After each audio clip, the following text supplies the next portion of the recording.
Olá, pessoal! Nesta videoaula, iremos trabalhar a aula de número 11 da apostila, que fala a respeito de peso e massa e também força elástica e lei de Hooke. Então, vamos lá!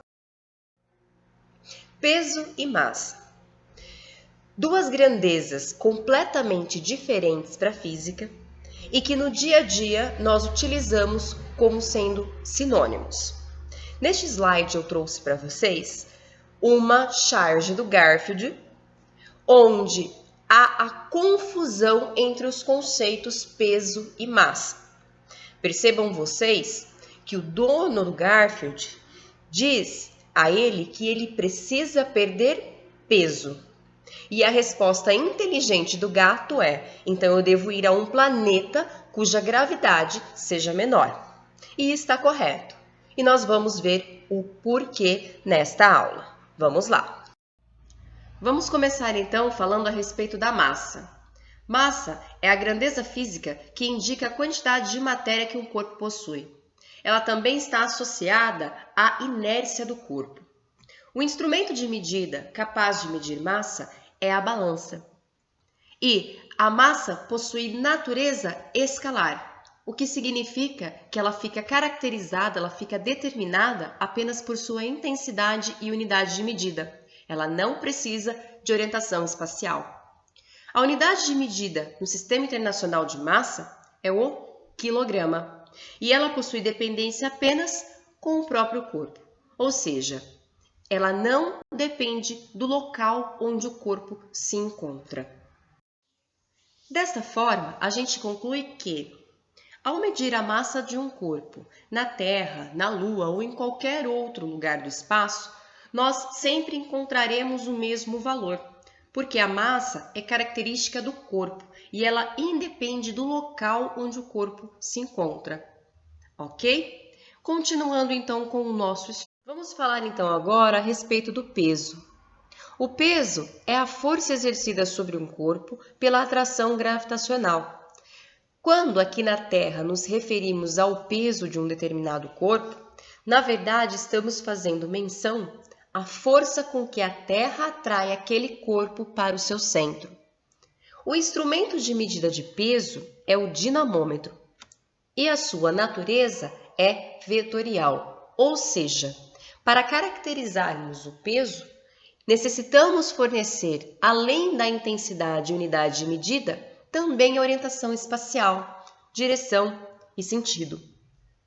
A unidade de medida de peso no Sistema Internacional é o Newton. E o peso, ele possui dependência com o corpo e também com o local onde o corpo se encontra. Eu trouxe um esqueminha aqui mostrando para vocês o vetor peso. Conforme já trabalhamos, o vetor força-peso, ele é sempre vertical e para baixo. E a intensidade dele é calculada através da relação peso igual massa vezes gravidade. Reparem vocês, o peso depende da massa do corpo, m', e também do local onde o corpo se encontra, que seria a minha aceleração da gravidade local, que seria o meu g nesta fórmula, ok? Prosseguindo. Então, galera, quando formos medir o peso de um corpo aqui na Terra e depois na Lua ou então em qualquer outro planeta, nós encontraremos valores diferentes para o peso. E isso não está relacionado com a alteração na massa, mesmo porque a massa do corpo é característica do corpo. Ela vai ser a mesma aqui na Terra, na Lua ou então em qualquer outro planeta. Essa diferença encontrada está relacionada com a diferença na intensidade da aceleração gravitacional local, ou seja, está relacionado com o g. Aqui na Terra, por exemplo, o nosso g é aproximadamente 9,8 metros por segundo ao quadrado. Já na Lua, eu sei que este valor é cerca de 6 vezes menor. Então, se eu for medir o peso de um determinado corpo aqui na Terra, eu sei que o valor que eu vou encontrar vai ser cerca de 6 vezes maior do que se eu medir esse peso lá na Lua, por conta do meu G. É por isso que quando alguém vai para a Lua, né, astronautas vão para a Lua, eles né, se deparam, né, experimentam aquela sensação de leveza, de estarem flutuando. Por quê? Porque o peso dos corpos lá é muito menor, devido ao G. O G é muito menor, cerca de 6 vezes menor do que o da Terra, ok? Então, para encerrarmos, né, essa primeira parte da aula, este assunto, eu vou deixar aqui para vocês uma figura que mostra um astronauta que vai medir sua massa utilizando uma balança. E ele faz essa medição na Terra e na Lua. O valor que ele encontra na Terra é de 78 quilogramas e o valor que ele encontra na Lua é 1/6 menor, é 13 quilogramas. E a pergunta que eu deixo para vocês é a seguinte: nós não vimos que a massa, ela é constante, ela é característica do corpo, ela independe do local onde o corpo se encontra?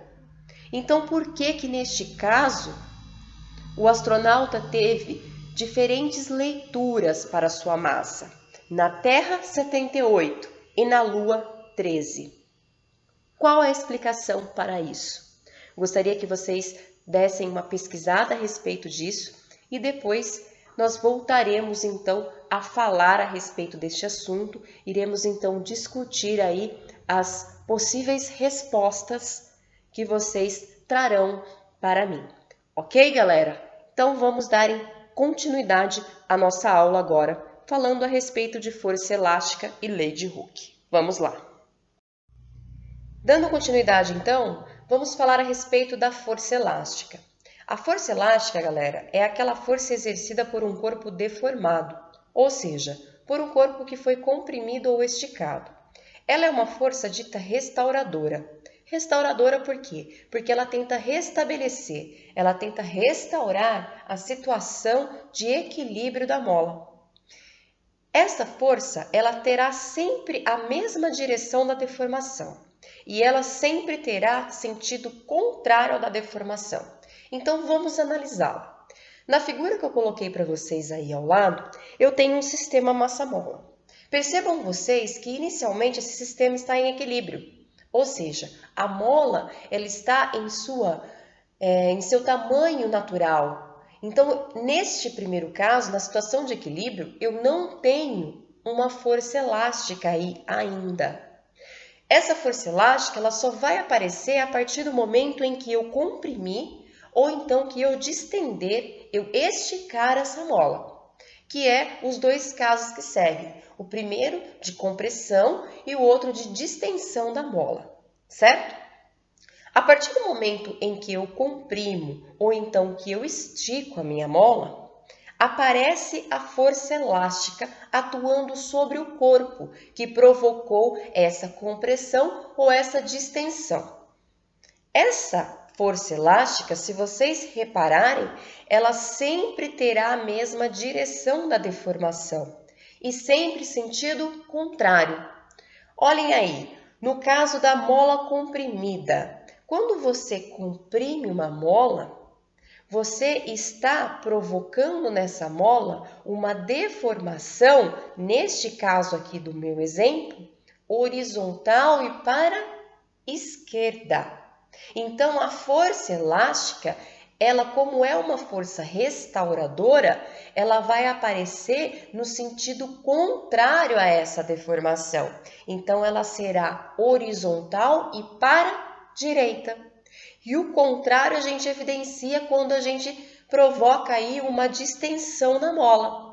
Quando você pega essa mola e você estica ela, ou seja, você provoca uma deformação para a direita, neste exemplo, a força elástica que irá aparecer atuando sobre o corpo vai ser sempre no sentido de restaurar a mola ao tamanho original, à situação de equilíbrio. Então, neste caso, vai ser o quê? Horizontal e para esquerda. Então, galera, isso que é força elástica. É aquela força exercida por um corpo deformado. Então, assim, se a mola não foi deformada ainda, se o elástico, de maneira geral, o corpo elástico ele ainda não está deformado, ele está na sua situação natural, eu ainda não terei esta força. Esta força ela só vai aparecer a partir do momento que eu provocar uma deformação neste meu material elástico, seja para comprimi-lo ou então para esticá-lo. E quando essa força aparece, ela sempre tem a mesma direção da deformação e sentido contrário ao da deformação, sempre no sentido de tentar restabelecer a situação de equilíbrio da mola, ou seja, fazer a mola voltar ao seu estado natural, ao seu tamanho natural, ok? Ao estudar as deformações das molas e as forças aplicadas sobre elas, Hooke percebeu que a deformação da mola aumenta de forma proporcional à força aplicada. Então, ele estabeleceu a seguinte lei, conhecida como Lei de Hooke. Força aplicada sobre a mola é igual à constante elástica da mola vezes a deformação por ela sofrida. A constante elástica da mola, galera, é característica da mola. Leve em consideração o material de que é feito a mola, bem como as dimensões da mola. Quanto maior for a constante elástica da mola, mais rígida, mais dura é essa mola, mais difícil é de deformá-la. Notem vocês que neste slide eu coloquei aí do lado um gráfico que mostra essa relação proporcional entre força que está sendo aplicado na mola e a deformação sofrida. Para uma força F aplicada, eu tenho um valor X de deformação. Se eu dobrar a força, 2Fs, eu terei também o dobro de deformação, representado por 2 vezes o X.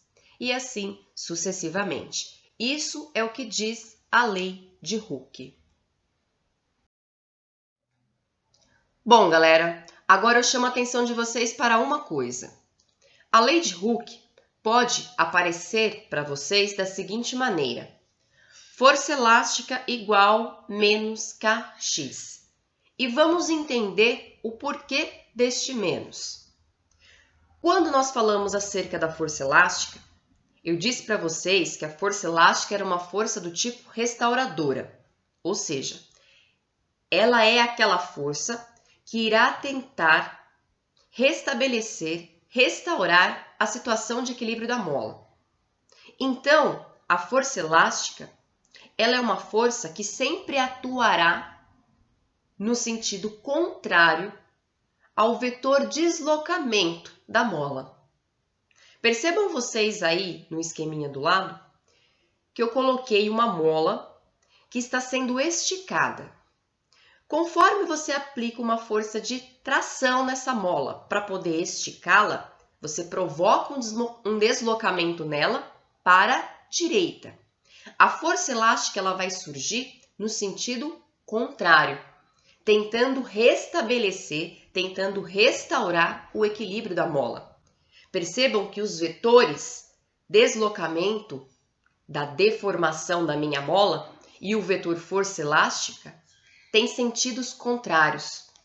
Então, é por este motivo que colocamos esse sinal negativo na frente. E vocês podem encontrar isso, em algumas questões de vestibular. No slide anterior, eu coloquei para vocês que a força aplicada sobre a mola, ela era igual a Kx.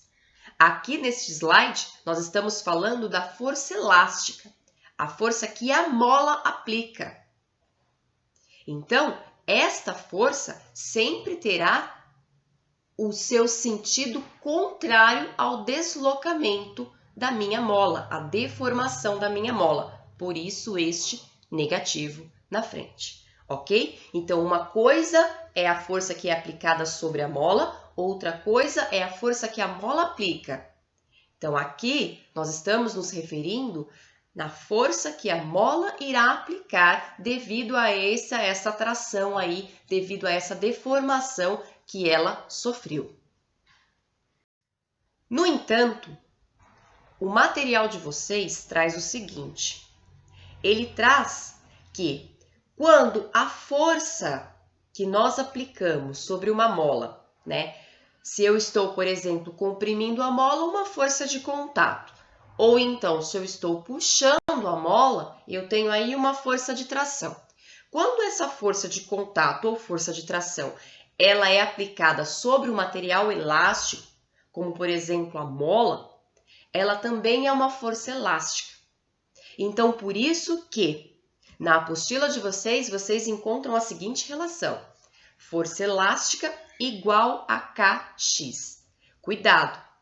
Esta força elástica que o material de vocês se refere é a força que está sendo aplicada sobre a mola. Por isso que é dada através da relação Kx.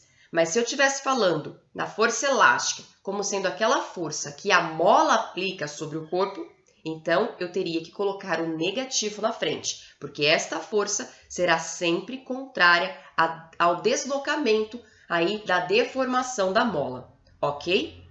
Então, não são todos os materiais que chamam, a força aplicada sobre a mola de força elástica que fazem essa consideração. Então, fiquem atentos, porque vocês podem encontrar, as duas situações em questões aí nos vestibulares. Então, só para fechar, essa força elástica igual Kx é a força que você está aplicando sobre a mola, por isso igual Kx. Agora, quando eu me refiro na força elástica como sendo aquela força que a mola aplica sobre o corpo, esta sim deve receber o sinal negativo na frente, porque ela sempre terá sentido contrário ao deslocamento da mola, ok? Bom, galera, então era isso que eu tinha para passar hoje para vocês. Forte abraço e até a próxima!